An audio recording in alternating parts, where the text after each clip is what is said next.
Guys, what's going on?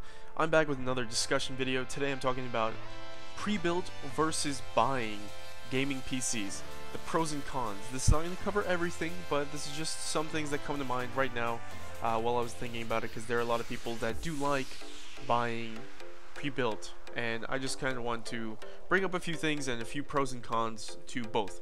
Now, let's move on right to the topic. So the first thing is you get to pick your own parts when it comes to buying custom PC, like on your own. You're making it yourself. Now a lot of people will be like, okay, but if you go on websites like, let's say, iBuyPower or CyberPower, and this is not to knock any of these websites, this is just giving an example, they'll be like, oh, they've got options, they've got power supplies, they've got options for storage, they've got options for graphics cards. Yes, they do, but they don't have, the way I'd put it is they have a pool of options, but when you're custom making, you have an ocean of options. You can pick from so many years ago, usually iBuyPower, CyberPower, and all those other websites that have it pre-built and you just pick out from a certain amount of arranged objects. They usually have a scope of, I guess you could say, a certain age for the hardware. And I'm not saying go out and buy the oldest stuff, go out and buy the newest stuff. I'm just saying that you don't have as many options and you're not nearly as open to things. So moving on, some people might argue, that's a pro in my opinion, some people will argue that as a con, it takes time to do it. You gotta buy the parts, you gotta pick out the parts, you gotta buy the parts one by one, wait for them to arrive, then you gotta build it, and some people don't have the time.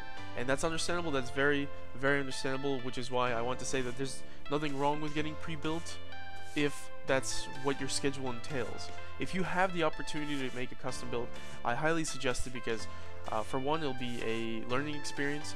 Two, again, you get to pick out the parts, and not only that, but I mean, for one, like, you're gonna save a lot of money. Usually they charge, for one, they overprice builds that have slightly lower specs than you can get if you custom build. And not only that, but they pay for the labor to put it together, then they pay for testing, and honestly, I don't think it's worth it. For example, I was looking, again, this is not bashing iBuyPower. In fact, my first gaming PC was from iBuyPower. It's a pre-built PC. I love the PC. I still have it today. But for example, they had a, I believe it was like $1,100 to $1,200 desktop build that had a you got the i5 4690K, which is a solid processor, nothing wrong with that processor, but it came with the base CPU cooler, so you're not going to be doing, it's an overclockable processor, but at best I'd say you're probably going to be doing mild overclocking with the base CPU that, CPU cooler that comes with it. What else? I believe it was only 8 gigabytes of RAM, which again, there's also nothing wrong with 8 gigabytes, but these days you can get 16 gigabytes easily for like $70 to $80, decent DDR3, 16 megahertz, if not faster, maybe 1866 megahertz RAM. So I mean, that's not bad at all. But the thing that got me the most was it came with a GTX 960 2GB card. Now the 960 is by no means a bad card. The 960 is a solid card. It can play a decent amount of 1080p games, the newest games. Now, are you going to be maxing them out?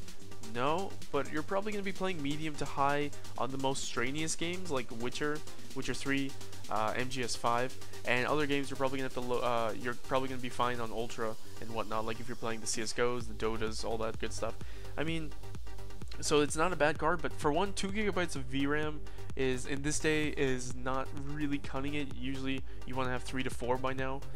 And what bummed me out about this was, for one, they didn't even throw in the 4 gigabyte 960, although I think for an $1,100 to $1,200 build, there's no reason not to squeeze in either a 970, a GTX 970 4 gigabyte card.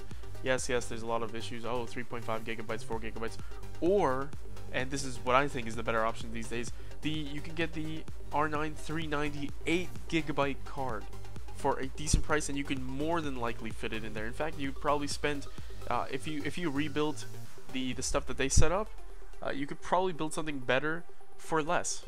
And that's another thing that's a problem with the pre-builds. You're being overcharged.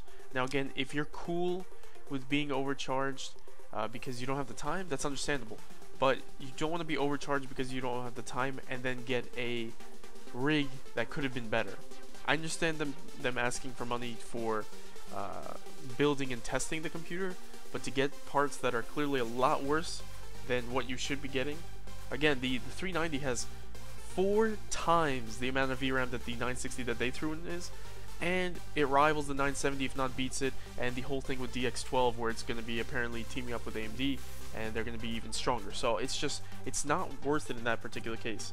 Now another con of building custom parts, you can run into faulty parts. Of course you can run into faulty parts with pre-built, but it's more of a hassle, I guess you could say, with custom if you get it piece by piece and this fails, that fails, stuff like that.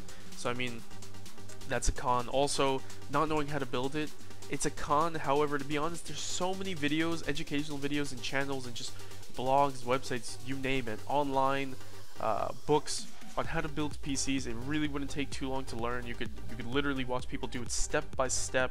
I know Linus Tech has a bajillion videos of just them going over hardware and building PCs, and honestly there's a huge pool of just like information out there that people are overlooking, and they're kind of over dramatizing the process of building a PC. It really doesn't take that long.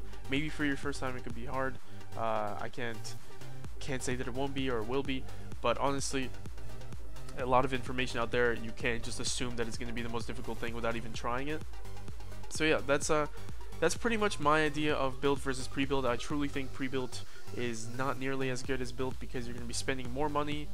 You're going to be getting parts that are most likely worse. Usually they dupe you on the power supply. It's usually a lot weaker than you could get one if it was a custom build.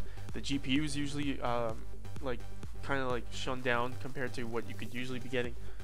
So yeah, hope this helped you guys. There's a lot of information out there for pre-build versus built, so I would definitely look into it. If you're thinking of making your own custom gaming PC, I would definitely look into getting a custom PC, unless you can find a pre-built for a very reasonable price and it has all the stuff that you want, if not almost everything that you want. So thanks for watching this video. If you guys like the video, like it. If you dislike it, dislike it, and let me know what you guys think. What do you think? If you build your own first computer, or if you did already build your first computer, did you make it custom, or did you buy it pre-built, or would you want to buy a pre-built? Let me know in the comment section below. Thanks for watching, guys.